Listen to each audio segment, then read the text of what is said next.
Hey everybody, so I wanted to give some tips on the homework. There are a couple of questions that I think it will be helpful if we take a look at. So if I were you, I would go ahead and open homework 2 to be ready to follow along. I also want to point out something that's going to be useful, that we are going to use the NumPy feature, and we'll use things like NP sign because NumPy is imported with this alias NP. And also be ready to use NP average and NP median to complete section 1. And the reason I want to point this out is because in section 1, it actually says, hey, what about the math module? Well, I'm not going to go up and show you, but if you look at the initial code, we import NumPy as NP, but we don't import the math module. So this is not actually a helpful hint, okay?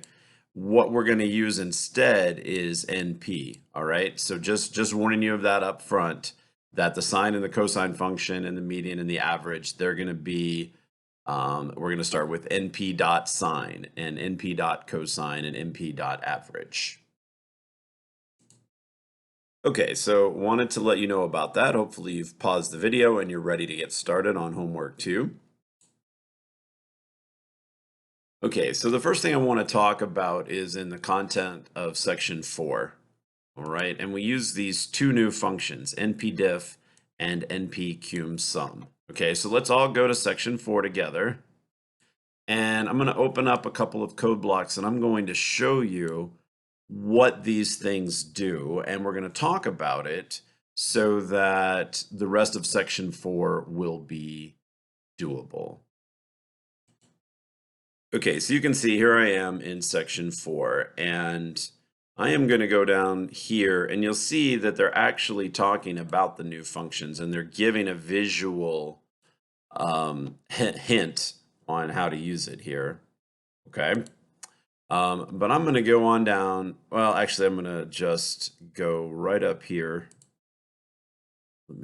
Yeah. And what am I going to do? I'm actually going to open a couple of extra code blocks. So you go to the plus sign here below File and Edit, and it just opens a few blank code blocks to get us started. And as I promised, I'm going to start off with x equals make array. Sorry, I need an underscore in there. X equals make underscore array 1249. Okay, and I'm going to hit Shift Enter just to make sure that's working. And if you want it to print out, you can just put an X in the next row. Okay, so there, it's printing out X. It's an array with the numbers 1, 2, 4, and 9. And let's look at npdiff of X, okay? Whoa, now this is weird. What exactly is going on? Okay, well, notice that the distance between 1 and 2 is 1, and the distance between 2 and 4 is 2, and the distance between 4 and 9, sorry, is 5. I was going to say 3, but let's do the math correctly, is 5.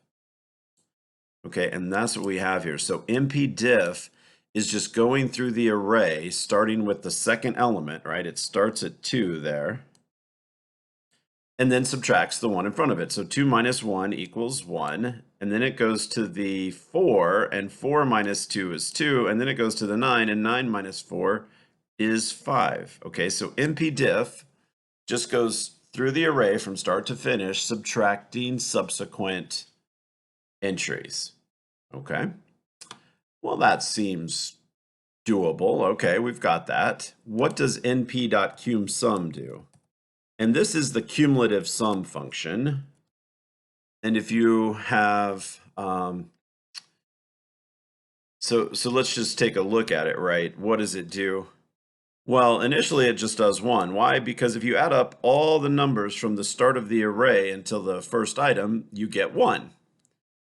And here at the second item, it adds the 1 plus the 2 and gets 3. That's why it has 3. Oh, I'm sorry. I am working on the wrong array. Fortunately, they start out the same. Let me back up. Sorry. the first item in the X array is 1, so that's why we have the 1 here. And then 1 plus 2 gives me 3. But notice this, right? The third element has a 7. Why is that? Well, 1 plus 2 is 3, plus 4 is 7. Okay, so what it's doing is it's going to that element, and then it's adding up everything in the array that's before it. Let's look at the 9. I mean, including it. It adds up everything that's before it and includes the number that we stop on. So at the 9, right, we have 1 plus 2, which is 3, plus 4, which is 7. Then 7 plus 9 is 16. Okay, so at each place in the array, the cum sum function is going to add up all the numbers in front of it plus the number in that entry, and it's going to give you the sum down here in the NP cube sum. So each entry is a cumulative sum from the beginning of the array until that point. Okay, so how are we going to use this? So population change, okay. Well, if you'll notice the US, I mean the population variable that they give us, where is this? I can't see it. I've got to go up. Sorry. Right? They give the population every year. But if I subtract the 1951 number minus the 1950 number, then I get the population change between here and here. Okay.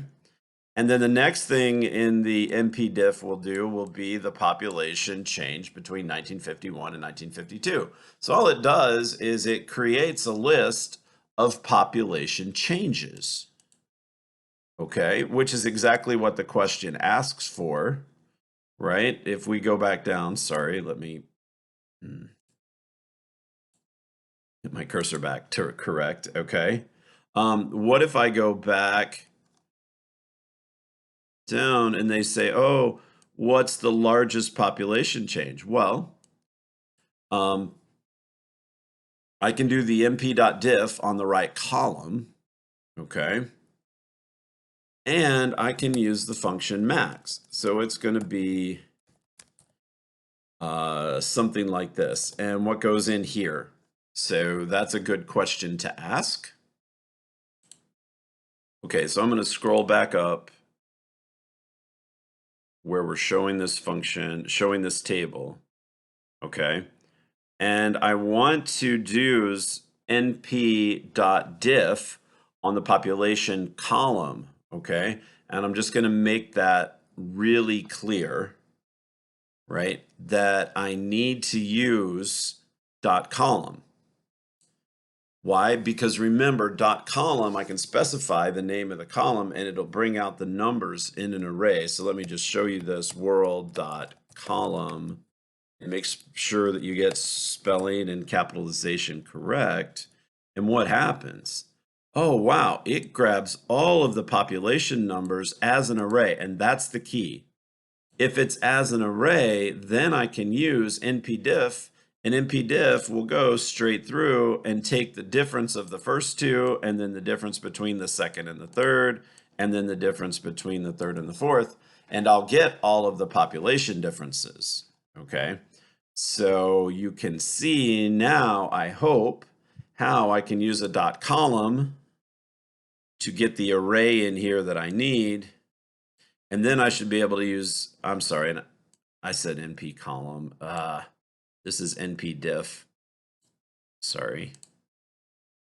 I do want to use a dot column to get the numbers out as an array, but then I'm going to use NP diff to get all of the population changes.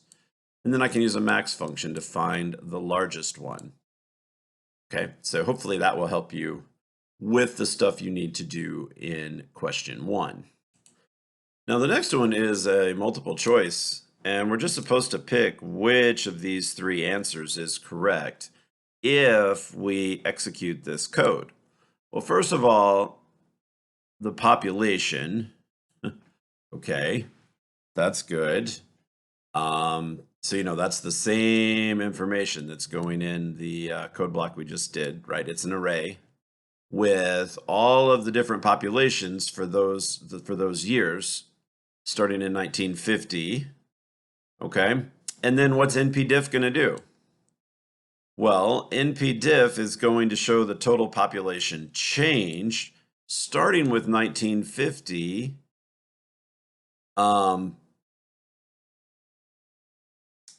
and then the next year. But then what will the NP-cum sum do? It will add them all up. So it's the total population change between 1950 and, is it each later year starting in 1951 or each later year starting inclusively at 1950?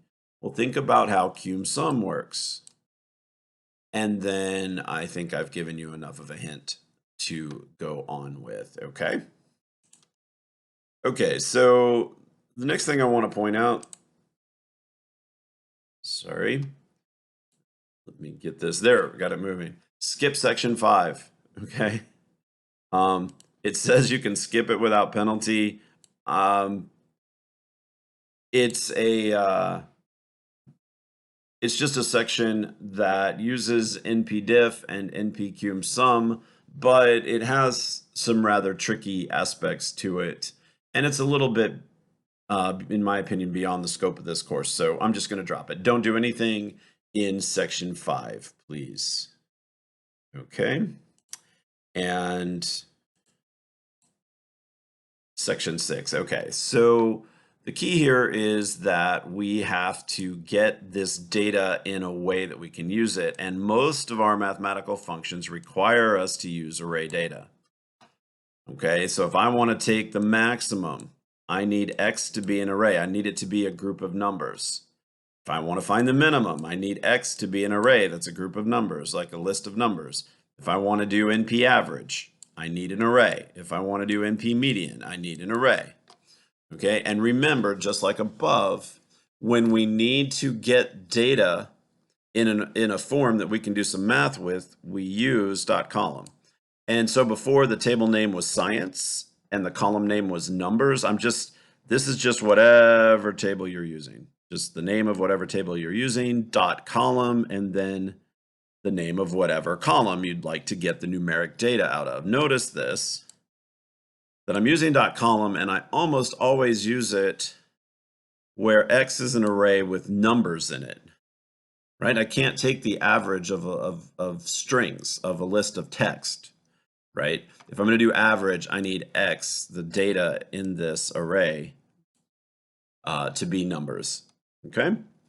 And then I do want to point out that for question 7 in section 6, be ready to use the method with columns. What does this do? Exactly what you think it would. It adds an extra column on the end of a table. Okay, and the first thing you put in is you put in the name.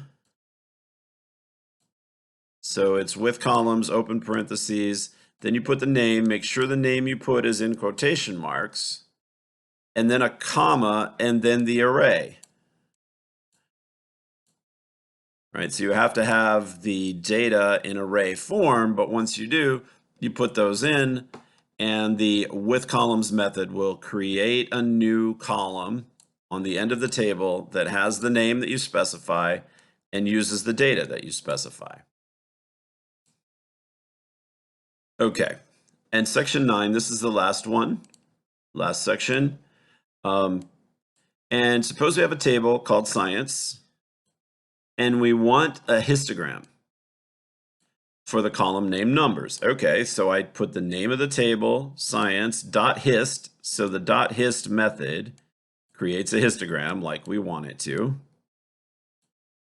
And then whatever number we put, and remember to put the quotes around it, this will create a histogram. Now, the problem with all histograms, this is true on whatever technology platform you work on, the standard histogram sometimes is a little ugly. It doesn't show as much as we like it to. It's not a nice visualization. So often what we end up doing is we end up creating custom bins. What does that mean? It means the little intervals along the x-axis that we divide the x-axis up into to help us to create that vertical bar chart. in that histogram. And so what these custom bins are is they're an array. Again, we need array data for the endpoints. Now, in this particular homework, the array is given to you, okay?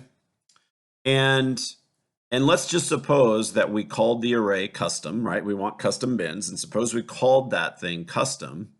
Then the code we need, it's exactly like this, exactly the same as above, except we add a comma, and then we have to say bins equal custom. Okay, so remember, custom is the array with the endpoints of these custom bins, but I have to tell Python bins equals. I have to let it know what it is I want to be special. Okay, so again, that should be enough. They do give you in the homework, they actually give you this array.